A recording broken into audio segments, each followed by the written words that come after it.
This is September the 16th, 1981. We're at the county infirmary in Millbrook, and we're going to listen to Louise Tompkins.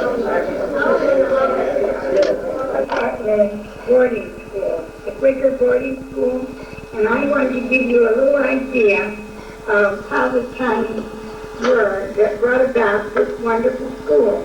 By the way, it was the first boarding school for both boys and girls in all the United States, and it produced wonderful pupils that grew to be very learned people. Well, in the beginning, way back in 1764, England made a treaty with France, and then the business got good over here. In that same year, Samuel Nabbit sold one half of the lot that he owned in a little village that was growing up around Poughkeepsie Landing, and he borrowed enough more money and bought some land from Isaac Thorne, where he established a combination inn and store. And that land was halfway between Poughkeepsie and the Connecticut line. It was right down here in Mechanic. Mechanic is an Indian name spelled Mecanic. And how that H ever got in there, I don't know. But I like to take the H out of it anyway. And business was good there for Samuel. And he was a Quaker. Now the Quakers were originated by George Fox in England about 1648. And they were a very fine, rather peculiar people. And the reason they got the name of Quakers was because they gave great interest to the Holy Spirit. They bowed before the altars, and they waited until the Spirit shook them, and they quaked. They remind me of the Pentecostals of today, remind me something of them. Well, they had one strong peculiarity. They hated war. So they decided that they would go in search of peace. And the first Quakers were said to have come to Long Island in 1652. And they flocked over, looking for a place, even in a desert or in a wilderness, where they could create an oasis of peace and live there all their lives and not be bothered by any war. So they started on Long Island. They would build a village, and then they would move on 10 or 15 miles and build another village. And they came all the way up to the Adirondacks. And before the Revolution, there were more Quakers in the American colonies than any other denomination. Well, they had good business there. Samuel Nabbit had very good business. And the building that he built was 40 feet wide and 50 feet long and 2 stories high. And on the east end, there was a big wide door so that he could drive an ox cart right in and get his farm products, whatever he needed, to send down to Poughkeepsie, and then he could bring them back. And this was very good. Well, time went on, and William Pitt became the Prime Minister of England. And before he resigned in 1768, he called for 30,000 soldiers from the American colonies to go up to Canada and fight the French in Canada. Well, then he encouraged all of the colonists to open their own iron mines and to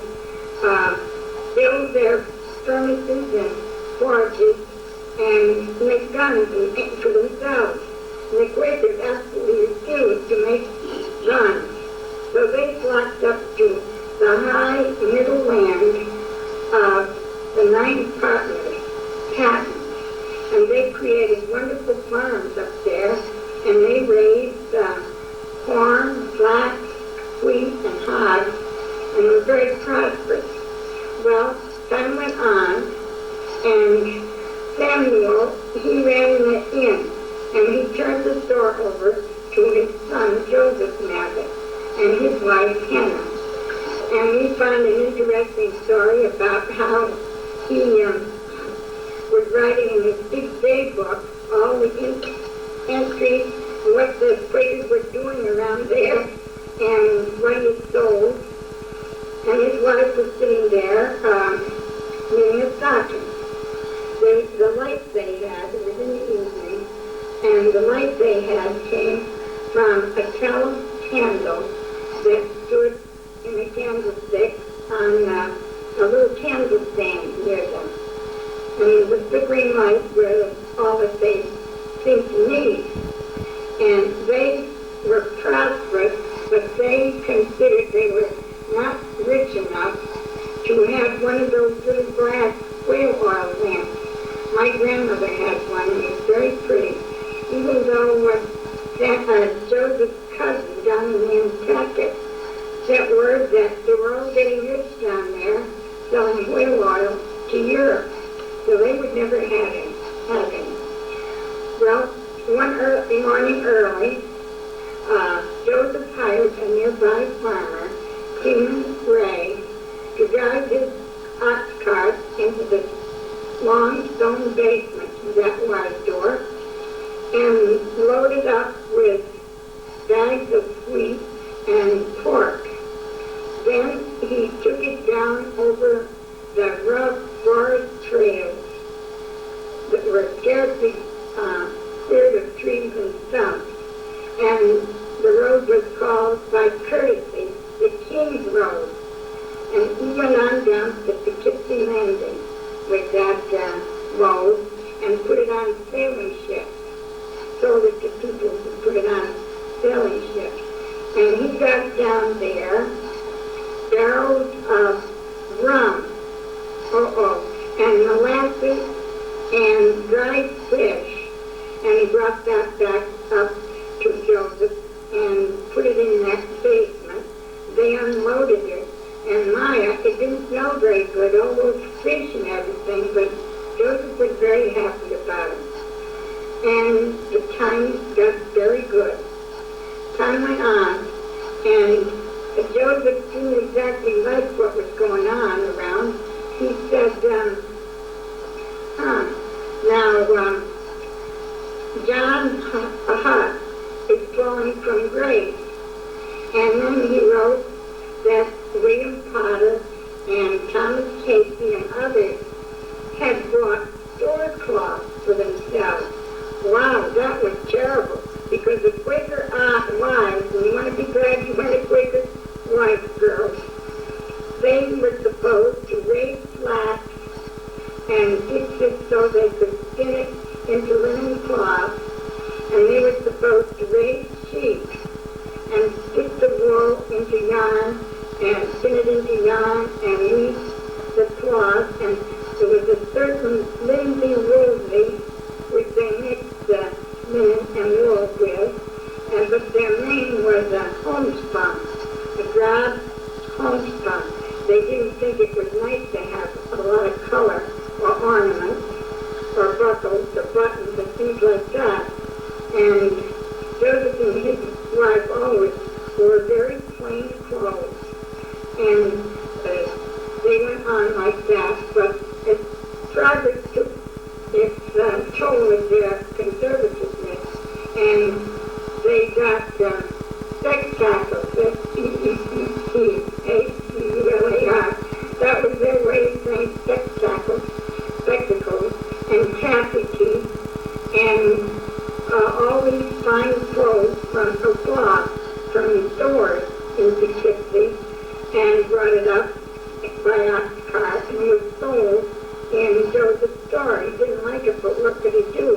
Then he remembered he better not say anything, because his own wife had hired, imagine, a dressmaker, Sarah Thorne, and her helpers, John Church, who made beaver hats, H-A-T-T-S, and Martha Rowling to help make this shirt, and other clothes that she sold, Joseph sold. And would you believe it?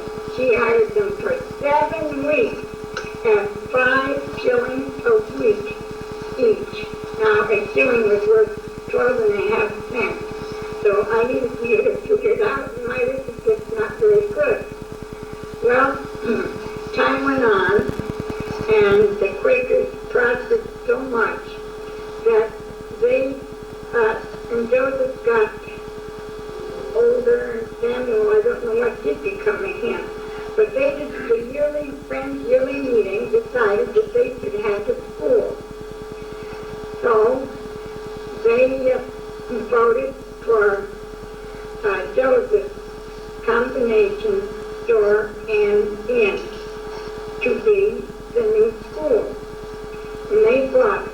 It was Isaac Storm, he was on the committee that bought it.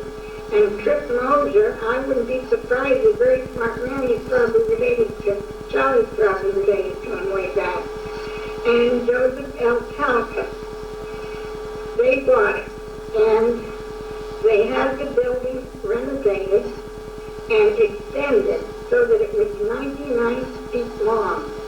And they were all set to go to work as the new 9-apartment boarding school, the first co-educational boarding school in the United States.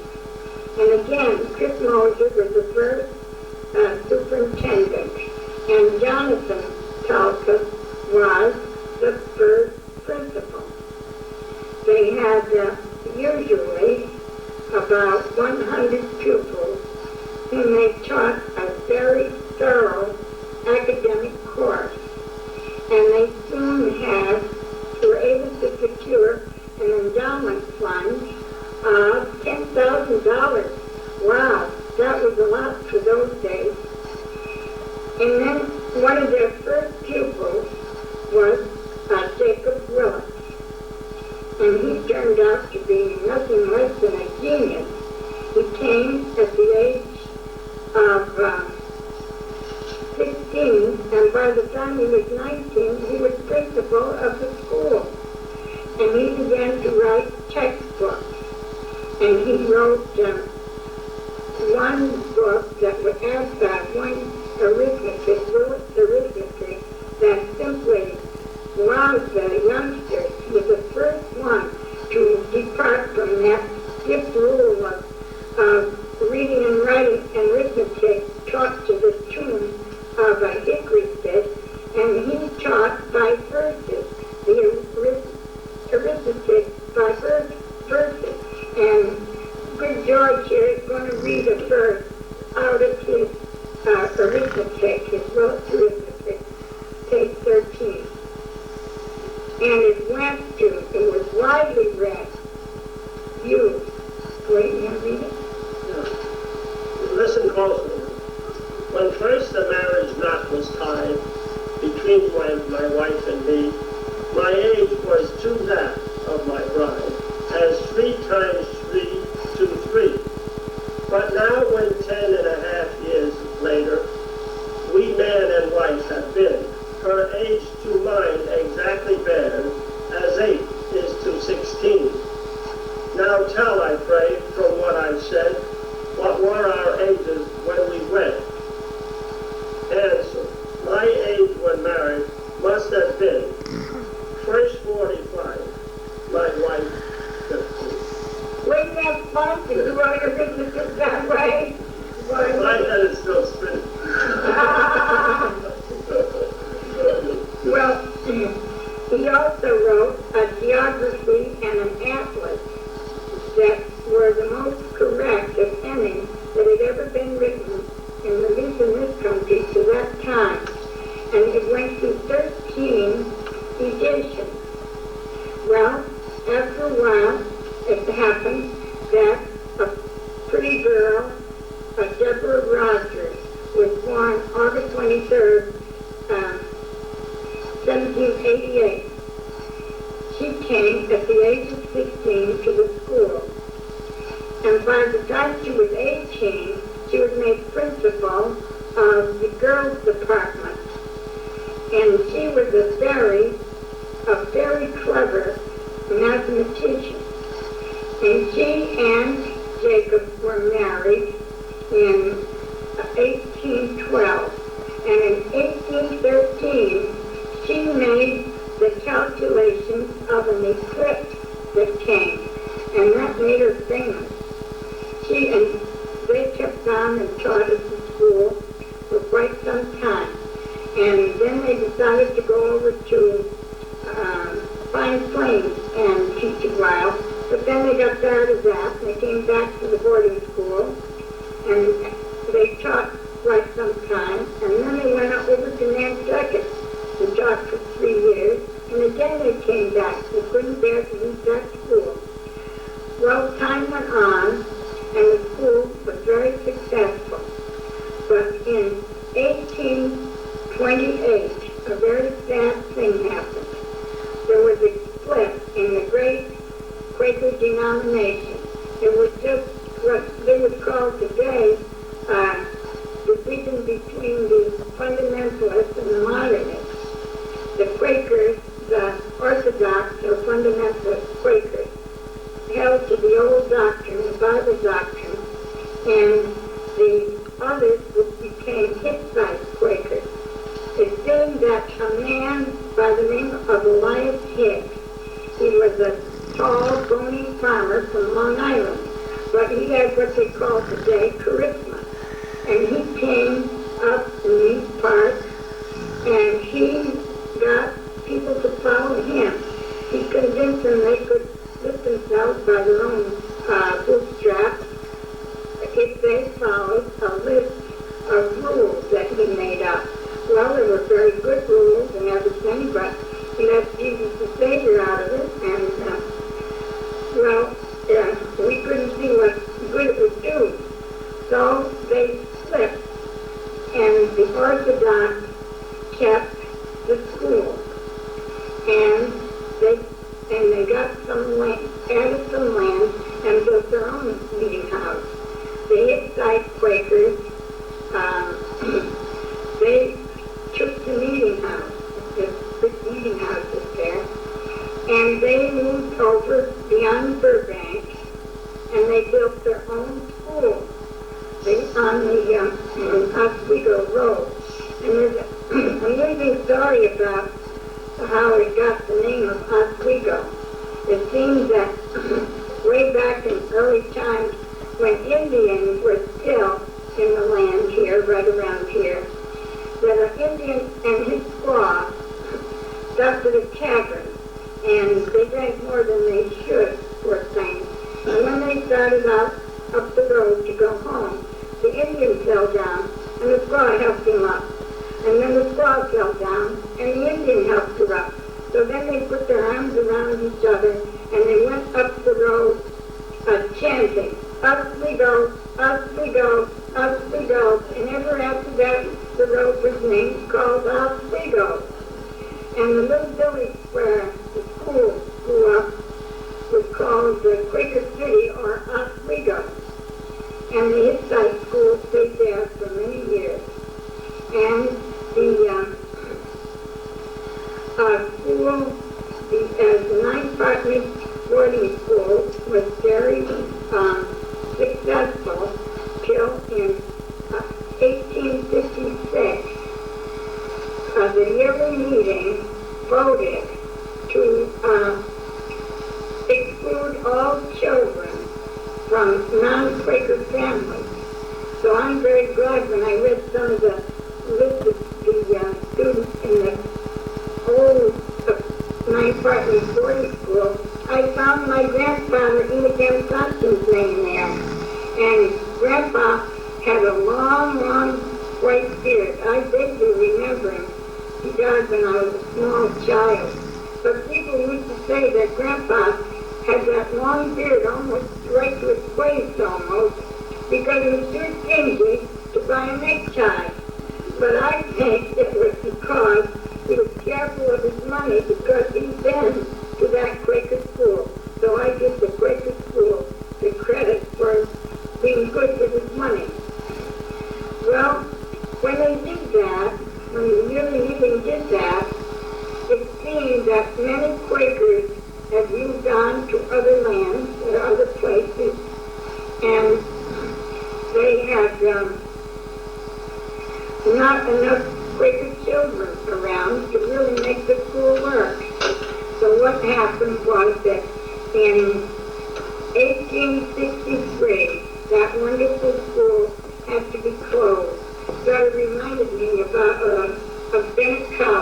enough pupils to keep it going.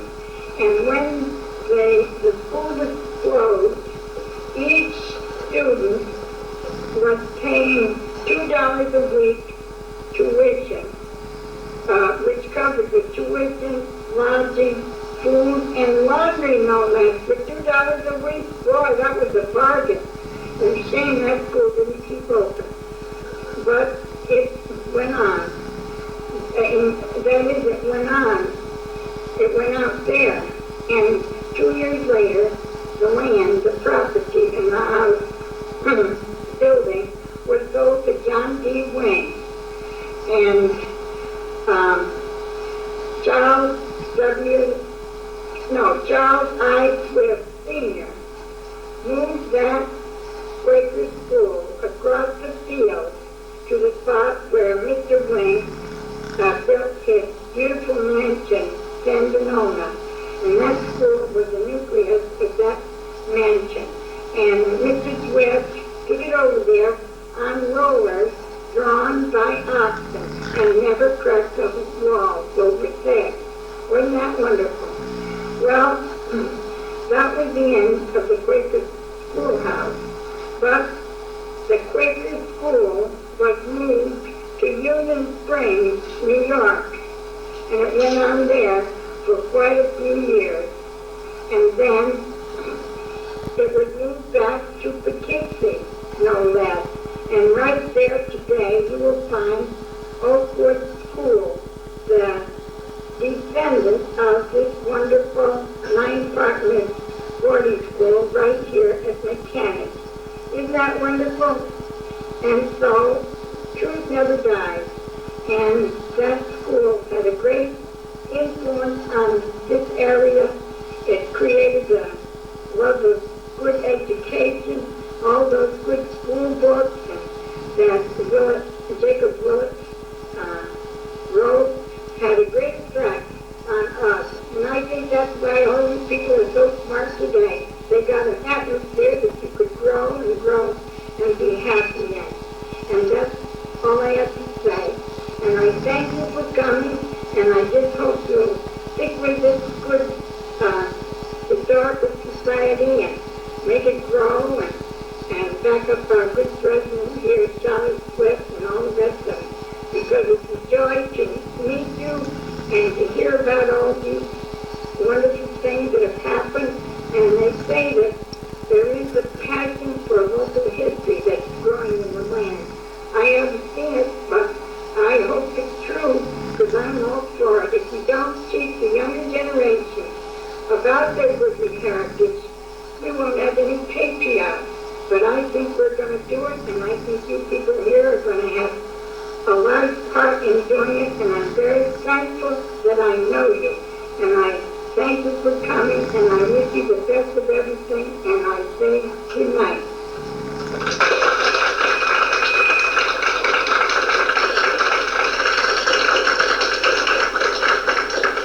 Thank you very much. We thank you. We need to thank It was a pleasure. It's always a pleasure to be with you, and it's a pleasure and a thought-provoking theme to realize how much time and effort, how much research and really work that Louise puts into the program that she does for us, and also in her weekly column in the paper. We take a lot of things for granted, but she really works at it. And I presume that on the other side of the coin, there is a certain amount of satisfaction with her in finding out all these things and keeping them in her mind like she does. Sure, we highly commended Louise, and we appreciate very much your having us down here and doing these programs for us. And some of us who have lived here for a little while remember not some of these people, because that's a little far back, but remember some of the places and events and so on and so forth.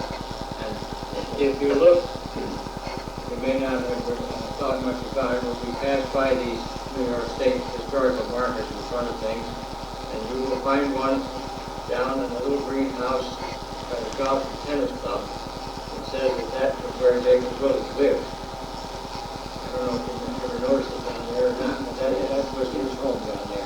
And then, of course, the Brick Meeting House has a sign out in front of it. So it's funny, I used to have fun with the kids when they come down. I had the store, they come down the street. So on, there'd be different signs around, you know, fishing at some or something happened or a historical sign. I had kids walk right by that one over by the Empire Meeting House. I used to ask them, what does that sign say? What sign? When you walk right by it every day, you mean you never stop to look at it? Well, tomorrow I gotta look, so then they stop to look. So I mean, you just catch them like that once in a while. I think it's a good thing to catch people once in a while. Something we take for granted the things that we walk past day in and day out, and they're meaningless. But you find that now, years later, you wish you had remembered. So we urge you to get involved, get interested in these things in the past, because even though they're going by, they are tremendously important. And some of us don't keep it going. First thing you know, nobody knows. So I'm not going to make those pieces. But if there is anything to bring before the meeting, and I think there is, Alan got something. Louise, I was just wondering, I think next week, did you say the line partner school was located? Just above, may I answer that, Louise? Were you with us when we walked up through San Ramon down here? No, you weren't. You know where the meeting house is now? The next block, just through the stone gate, the next block just above there, where it's at, above the meeting house. Bob Eggleston's got a sign out there by the stone gate now. In that first lot, that driveway, where it goes all the way up through there. They took it from there, over across to where San Antonio is, and then they built another house on that lot where the school used to be. And that was known as Millbrook. That was another branch of the Wheat family there. Right there, facing the road, just above. Right on 323. Yeah. You go through the stone gate, it was right there, right on that little high note. Excuse me for answering your question, Louise. Just want to know where the nine bottom boys were. Where do you saw it? Where nine bottom boys. Yes, it was right down at Mechanics. Yeah. The foundation is still there, Lake County. I don't think it is now, Louise. We were up in there. Later that was Maple Shade, you know. You're right. I know exactly where it was. But now they took Maple Shade down, and Yes. it's all leveled off there now. Just It is. grass, yeah. Now that whole corner was quite a commercial center there nowadays. And I think San Antonio fell down too, didn't it? After a while, that building down, the Wing's house, San Antonio. Oh yeah, they tore that down. Oh, isn't that They tore too down bad? Maple Shade, they tore down San Antonio. So a lot of changes have been made. Like John Cade's film there, he had pictures of everybody taking something down. It's remarkable. Well, if there isn't anything else, I think we may well adjourn, and I see our refreshment committee has been fully operative here. You ready, Brandon? They're ready. They're always ready. Isn't that great? We don't even have to say anything about it. So we'll stand adjourned. If there's anything further. They joined it because they